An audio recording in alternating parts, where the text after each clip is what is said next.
Bonjour à tous, Anguille et Tori et bienvenue dans votre podcast Le Quart d'heure Bidartar, le podcast de l'Office de tourisme de Bidart où nous recevons chaque semaine un invité qui nous parle de ce qu'il fait à Bidart pour Bidart en nous livrant ses bons plans et ses plus belles anecdotes. Et aujourd'hui on reçoit Loïc Perron. Egunon Loïc, comment ça va ? Bonjour Valentin, merci de m'accueillir aujourd'hui. Alors Loïc, tu gères le camping Oyam, un camping 4 étoiles qui se trouve à Bidart évidemment et qui propose de nombreuses prestations. On en parlera dans un instant, mais tout d'abord, parle-nous de l'histoire de ce camping. C'est un camping familial. Donc, nos parents ont créé ce camping dans les années 70, tout début des années 70, aux alentours de 74, je crois. C'était sur la base d'une activité rurale, non, agricole et touristique. Donc, on a fait évoluer ça. Donc on est toujours sur ces deux pôles, c'est-à-dire d'agriculture et de tourisme. Seulement les équilibres économiques se sont inversés et maintenant notre activité principale c'est le tourisme et donc le camping. Aujourd'hui nous gérons en famille, donc toujours en famille. Donc aujourd'hui je suis avec Stéphane, mon frère, et donc nous gérons l'entreprise ensemble. Alors on est sur un camping qui dispose d'une grande capacité d'accueil puisqu'on y trouve pas moins de 350 emplacements. Autant dire que les gens ont le choix. Alors justement, quels sont les différents types d'hébergements qu'on peut y trouver ? C'est un camping qui fait 350 emplacements, c'est exact. Par rapport aux capacités sur la côte basque, effectivement, on peut considérer que c'est un camping de grande dimension. Par contre, effectivement, il y a dans d'autres régions de France des campings qui sont bien plus importants. En ce qui nous concerne, donc avec cette taille de camping, on a la possibilité d'avoir une offre assez large, ou aussi large que possible en termes de formule d'hébergement. Chez nous, on pourra trouver donc toutes sortes de spécificités. Cela va de l'emplacement nu au chalet, en passant par des tentes lodge sur pilotis ou au sol, des mobil-homes de toutes catégories, de 1 à 4 chambres, en version confort ou premium, ainsi que des chalets. On a même élargi notre offre il y a quelques années à une résidence de tourisme où on peut louer aussi des appartements. L'ensemble de cette clientèle-là peut bénéficier donc des infrastructures du camping, à savoir les animations, la restauration ou le parc aquatique. Alors c'est vrai qu'ici on est quand même idéalement bien placé, on est à 1 km de la place du village et de l'océan. Pour apporter encore plus de plaisir aux vacanciers, on trouve aussi un restaurant avec une carte qui allie tradition et modernité en mettant à l'honneur les produits du terroir. Et comme on est très gourmand, eh bien, on aimerait en savoir un peu plus. Alors, effectivement, donc, on travaille fort, nous, sur la qualité de notre restauration. On a peut-être, d'un point de vue général, l'image de la restauration en camping avec plutôt de la restauration rapide ou des choses à emporter. Nous cherchons de manière vraiment très forte à avoir une qualité de prestation élevée par rapport à la restauration de camping. Donc, on tient à faire un maximum de cuisine maison, que ce soit dans les plats ou dans les desserts. Donc, c'est fait maison. Ce sont des recettes locales. Donc, on va parler de merlu, de ligne de Saint-Jean-de-Luz, on va parler de chipiron, on a des producteurs par exemple de fromage qui viennent des Aldudes, on va avoir du vin d'Irouléguy, pour parler de chez nous. Dans les desserts aussi, alors en dehors du traditionnel gâteau basque, on va avoir des desserts faits maison avec des panna cotta, des mousses au chocolat, j'en passe et des meilleurs en fait. L'idée c'est vraiment qu'on ait des gens qui travaillent dans notre restaurant et qui aiment ce qu'ils font, et donc que ce soit en cuisine ou en service, on veut des gens passionnés et motivés. Alors au camping Oyam, on peut tout faire, on a parlé des différents types d'hébergements, du restaurant, mais il y a surtout un magnifique parc aquatique qui se trouve en plein cœur du camping, avec des toboggans, des cascades, un grand bassin de 600 m². Finalement, il y a tout ce qu'il faut pour passer de bonnes vacances, et comme ça suffisait pas, on a aussi une équipe d'animation qui vient ambiancer les vacanciers pour que le séjour à Bidart soit vraiment inoubliable. Effectivement, depuis 7 ou 8 ans, nous avons développé et installé un parc aquatique. Nous avions une piscine auparavant, et la demande des clients va vers toujours plus de services, plus de confort. Ce que nous proposions à l'époque était une piscine rectangulaire un peu traditionnelle. Nous avons évolué vers quelque chose qui répond plus à la demande de notre clientèle, qui est une clientèle à vocation principalement familiale. Et donc, pour que les gens puissent passer de bons moments en toute sécurité, donc nous avons opté pour un parc aquatique chauffé avec des toboggans, des cascades et des choses comme ça. Il y a aussi, alors, comme vous le disiez, des animateurs. Donc, les animateurs travaillent aussi au niveau du parc aquatique pour faire des séances d'aquagym ou des choses comme ça. Ensuite, il y a du matin au soir, donc des animations sportives familiales, un club enfant. Nous avons aussi une masseuse qui peut vous faire bénéficier donc de ces prestations. Il y a tout un tas de choses qui évoluent en permanence. Chaque année, on essaie d'adapter en fonction de l'évolution des demandes, des prestations au plus proche de notre clientèle. Si on s'est bien renseigné aussi, il y a même une nocturne au niveau de la piscine, une fois par semaine, je crois, en été. On a trouvé le concept assez sympa. Alors justement, comment ça se passe ? Est-ce qu'il y a des animations à ce moment-là aussi ou... Alors en fait, grosso modo, il y a un parc aquatique qui est assez vaste, qui qui est équipé d'éclairage dans l'ensemble, aussi bien en extérieur que dans l'eau, qui le rend particulièrement attractif. Et nos clients, par exemple, nous ont sollicité avec insistance, les enfants en particulier, pour pouvoir profiter de cet espace le soir. Donc en juillet et août, nous faisons effectivement des soirées nocturnes de piscine qui vont durer de une demi-heure à 3/4 d'heure, avec tout l'encadrement de sécurité, pour que en fait les enfants et leurs parents puissent s'éclabousser de nuit dans les piscines éclairées. Comme le bassin est chauffé, il n'y a pas de problème particulier à se baigner de nuit. Ce qu'on a constaté effectivement, c'est que le principe étant une baignade nocturne, en juillet, ça va se passer plus tard qu'en août, puisqu'en fait il fait nuit plus tôt en août. Donc voilà, mais effectivement, ça c'est quelque chose qui est attendu par notre clientèle de manière très assidue toutes les semaines. Effectivement, le concept est très sympa. Au-delà de toutes ces prestations que vous proposez au camping, vous travaillez aussi avec des acteurs locaux qui permettent de faire découvrir le Pays Basque encore plus aux vacanciers quand ils viennent ici. C'est toujours la même vocation de partage en fait. Nous existons, nous, parce qu'en fait notre établissement est situé au cœur de la côte basque, c'est un emplacement magique, mais en fait on ne peut pas faire découvrir à nos clients l'ensemble du Pays Basque sans nos partenaires.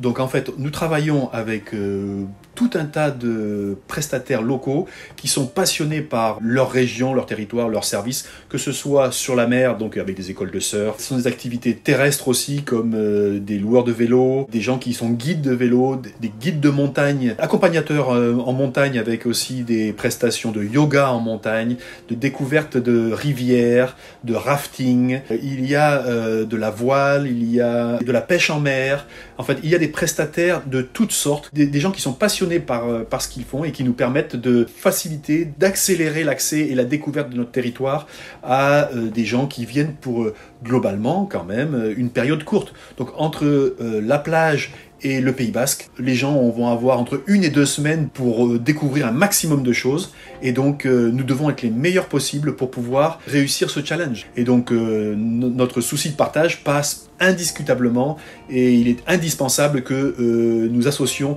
l'ensemble des acteurs du territoire pour être les plus efficaces possibles, afin que nos clients soient les plus satisfaits possibles. Donc finalement, proposer toutes ces activités, c'est un peu une ouverture sur le Pays Basque, élargir la découverte du pays pour que les vacanciers puissent s'imprégner aussi du pays lorsqu'ils viennent en vacances, s'imprégner de la culture, des traditions, d'un mode de vie aussi. C'est exactement ça. En fait, aujourd'hui, nous sommes des gens qui accueillons, mais à d'autres moments de l'année, nous sommes à leur place et nous sommes des gens en vacances. Exactement. Et donc, en fait, ce que l'on cherche, c'est à créer et à donner à nos clients l'expérience que l'on attendrait nous. Donc, si par exemple, je vais à La Rochelle en vacances, je vais vouloir découvrir La Rochelle, les huîtres, les îles, les marais salants, tout ça. Je vais y aller pour 1 semaine. J'ai pas beaucoup de temps. Mais les enfants veulent aller à la plage aussi. Donc en fait, et je vais aussi profiter du camping dans lequel je vais être. Donc il faut absolument qu'on me donne un coup de main pour que en fait je puisse optimiser mon séjour et découvrir un maximum de choses. En un minimum de temps. En un minimum de temps, Voilà, tout simplement. le classique. Ouais. Alors si tu devais convaincre des vacanciers qui ne sont jamais venus à Bidart, mais qui seraient éventuellement tentés de découvrir le village, comment tu t'y prendrais? Ce serait quoi ton argument pour qu'ils disent « Ok, c'est bon, on fait nos valises et on y va ». La richesse de la région est infinie. Alors que ce soit en termes de culture, en termes de gastronomie, en termes de paysage, en termes de localisation. Nous avons la mer, la montagne, l'Espagne. Nous avons une histoire, nous avons une langue, nous avons des paysages extraordinaires. Moi-même, je fais maintenant depuis quelques années du VTT dans les montagnes, du VTT à assistance électrique, parce qu'en fait, physiquement, ça demande quelque chose. Ouais. Mais par contre, je redécouvre mon pays. Il y a 50 ans que je suis là, et c'est absolument extraordinaire. Par exemple, Biarritz, Bidart, Saint-Jean-de-Luz, Guétary, l'intérieur des terres où on peut aller à Espelette, Asquin, Saint-Pé-sur-Nivelle, ça n'arrête pas. Saint-Jean-Pied-de-Port, enfin, dans un périmètre très restreint, on a accès à une culture d'une richesse incroyable. Mais si on ne parle que de Bidart, par exemple, quand on est sur la place du village, on voit l'église, on a vu sur la montagne, sur la Rhune, et moi, mon spot préféré, c'est la vue qu'on a du haut de la chapelle de la Madeleine. Enfin, je veux dire, que ce soit en hiver, en été, par beau temps ou par tempête, en pleine journée ou pour un coucher de soleil, je veux dire, la vue depuis la chapelle de la Madeleine, ça n'existe pas ailleurs, c'est imbattable, c'est imbattable. Ça reste incroyable en toutes circonstances et par tous les temps. Exactement. Alors, effectivement, ça fait rêver, hein, tout ce que tu viens de nous dire. Je pense que les gens qui nous écoutent sont déjà en train de faire les valises. N'oubliez surtout pas vos lunettes de soleil et votre bonne humeur. Et pour terminer, comme tu le sais, notre invité nous raconte toujours une petite anecdote, un souvenir ou un moment qu'il n'oubliera pas. De ton côté, ce serait quoi? Je sais pas si on va pouvoir parler d'une anecdote ou d'un souvenir exceptionnel. Moi, c'est plutôt dans mon mode de fonctionnement en termes d'entreprise. Je suis passionné par le partage, par les échanges. Donc en fait, notre travail, donc avec mon frère, nous gérons effectivement le camping Oyam depuis longtemps, si vous voulez. Mais en fait, ce qui est important pour nous, c'est de le gérer en équipe. C'est-à-dire que en fait, on travaille toujours en collectif. L'ensemble de nos équipes, par exemple, participent. On les sollicite, on a besoin d'eux pour des choix stratégiques, surtout pour les investissements très importants. C'est-à-dire qu'on veut en fait travailler tous ensemble et on va partager quand on a des idées, ne serait-ce que pour le parc aquatique que l'on a fait il y a quelques années.